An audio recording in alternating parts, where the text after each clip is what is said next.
If you want to know what the real problem is, this clip came out today. I don't know where it was from. I don't know where it was done. I believe it was Kentucky. I could be wrong. What is it? But this is going to explain to you exactly why this country is in such dire straits right now. And this lovely lady crystallizes it completely. Honest with ourselves about the kind of country we live in. Let's be honest. There's something wrong in this country telling people it is okay to work 3 jobs, not see your kids, not see your loved ones, not take a vacation, and God forbid you get sick. Okay? And I still got a job at home because I'm a mother. Because let's not forget, I don't get a day off. And I got to figure all that out. How are we going to eat? How are we going to pay rent? How are we going to pay the utility bills? That every single thing went up after COVID. Not one thing stayed the same except salaries. The only thing that stayed the same in this country is the minimum wage. Even though everything else went up.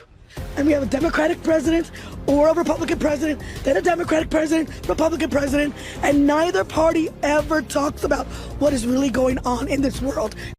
Could not have said that better, because they don't talk about what's Do you know going on why? in this world.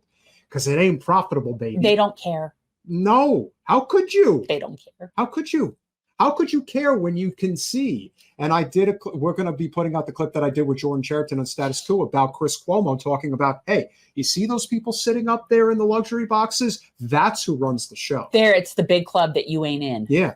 That's All it. right, so the one thing that George Carlin was wrong about is that it's a small club and you're not invited. And that small club is privy to the very select few in society. And it's worse on the Democratic side because they shove it in your face. On the Republican side, they tend to be a lot more discreet about it. Like that Illinois billionaire, psycho religious fanatic that was funneling tens of millions of dollars into Ohio to get the anti-abortion bill passed. It didn't work. Well, he was right. He was trying to get them to vote away their rights. But they never would. No one would have ever known about this guy if he didn't stick his neck out and be like, well, I'm totally going to make sure that women never get to do what they want to do. And again, it's always by men who can't get laid. That's all right, part keep of it. playing this. Let's finish this. I'm not even going to say the country. What is really going on in this world? There is no scarcity. It is how do we pit people against each other so they're too distracted to see everything that I'm too addicted to consuming and how much profit I'm making, and more profit, how many more houses one individual can have, how many yachts can one individual have. And you're going to arrest me now that I make a tent city? Yeah. So if I take the scraps from the trash and make some kind of shelter for me and my children, regardless whether I have mental health issues, regardless whether I'm an addict, regardless of whether I am a female, male, whatever, I am a human being first. With what conscience are you criminalizing poverty? Well, that's sort of the point. We're trying to go back to this feudal system of like land serfs. They're going to own all the property. You're going to have to work in order to be able to live, basically, like for the masters in their like feudal housing. Everything that woman just said and really crystallized it. Here's the professional's way of crystallizing that message. The DNC is that they're going to go after corporate gouging, and they're going to go after corporations, whether it's in taxes, largesse, loopholes. The RNC, we heard the same thing. They're going after the elites, the 2 sets of rules.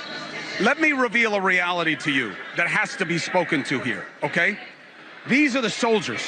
These are the men and the women that go back to their constituencies and their communities, and they fight. They take time from their jobs. They take time from their families. Republicans and Democrats alike, that's what they do. They need to charge these people up. They need to be able to get them on board. But there's another reality that is literally looking down on them. Greg, look at the ring of sweets, okay? This is not unique to Democrats. There is a game of money. When people talk about uniparty, we are strangled by the money reality in our politics. Those suites start at 500 grand. You think there's like a teacher group up in there? You think it's like the Cub Scouts of Columbia County, South Carolina, that's up in those boxes? Some of them are lobbies and good things. The media boxes, you think they're free? Why do you think I'm on the floor? News Nation is not a broke company. Nexstar is a massive organization. We are corporate media. We don't have one of those boxes because that's the game. You pay to play. Is he wrong? Not even a little bit. Well, I find the whole pomp and circumstance about the convention stuff so disgusting anyway, and the fact that it's such a waste. Say the exact same thing. It's just such a waste of money. It's so look how fancy we are. Look at how great we are. We could bring this up now because it's like post-election or whatever. But we've helped people locally get elected into office. And by help, we mean really help, like knock doors, actually helping people that are good people in this community.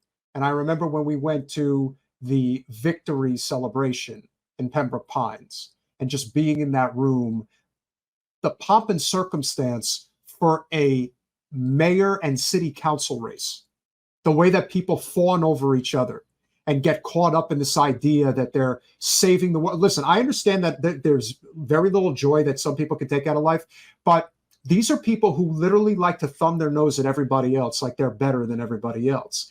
And if you think that's bad at a city council meeting, imagine what it's like there at the national convention for the presidency of the United States. They're so enamored with this idea of we're on the blue team. These people are such useful idiots. Sorry, but they are. They're and such useful and what's idiots. even more It's so amazing is that in unfortunate. secret, a lot of them actually acknowledge as much. Like they actually acknowledge that this is not good. It's like they're sitting there, and most of the people in there are staying 3-4 people in a room, had to like fundraise to be able to go there. And they're there like at the behest of these people that are laughing all the way to the bank. And the Just one gross. thing that So Travers is gross. correct about, where he says Cuomo has that I want one of those boxes look. Well, the fact of the matter is when Chris Cuomo was at CNN, he probably wasn't one of those boxes. And because he got thrown under the bus, his attitude is like, you know what? I ain't protecting your asses anymore. You throw me out, I'm going to do the same thing. And I've always maintained that it's the same thing with Wasserman Schultz. She stays where she stays because she says, if I fall, you're going to break my fall. I ain't taking the fall for anybody else. We're all in this together. We're all corrupt. And we all go down together. Well, you know what? Maybe that's kind of what needs to happen. And Cuomo's Good right. riddance. Yep. We'll finish it up. Those boxes are filled with the same people that they say they're going to regulate. No. They are literally looking down on the faithful and being told, yeah, we're going to break down on them. We're going to make them pay their share. They paid $500, $700, $1 million, $1.5 million to have those seats. They get hotel suites that are probably gifted to the party. And the same thing is true with the Republican side. And they're going to take them down. They're going to change how it is. They are looking down from on high at the people who make the difference in their communities. And that is the reality of politics. And I had my producer walk around and show you those suites. Now, they're not all the same. They're not all the same. But the reality is, in 2000, they spent $300 million on presidential campaigns. 24 years later, you know what they're expected to spend? $10 billion. Do you know how much money Harris has raised in the last couple of weeks? Hundreds of millions. And that's success. A lot of it's small donor, a lot of it isn't. The most dangerous money in politics is now legal money because of Citizens United. You've got to know this. How do you get an Italian to stop talking? Hold their hands. Tie their hands behind it. Yeah. But Cuomo's right. The money is absurd. And to me, the fact that people like Kamala Harris and the elite Democratic candidates reach out to regular people for small dollar donations as if they're Bernie Sanders, as if they're that. So in other words, you get to take money from corporations and you're asking for small dollar donations from people that are struggling to get by. Yeah, go fuck yourself. Seriously, that's ridiculous. I mean, when you're a grassroots campaign, yeah, that's all you're doing is focusing on small dollar donations. These people want to have their cake and eat it too. And every useful idiot who supports that, you're the problem.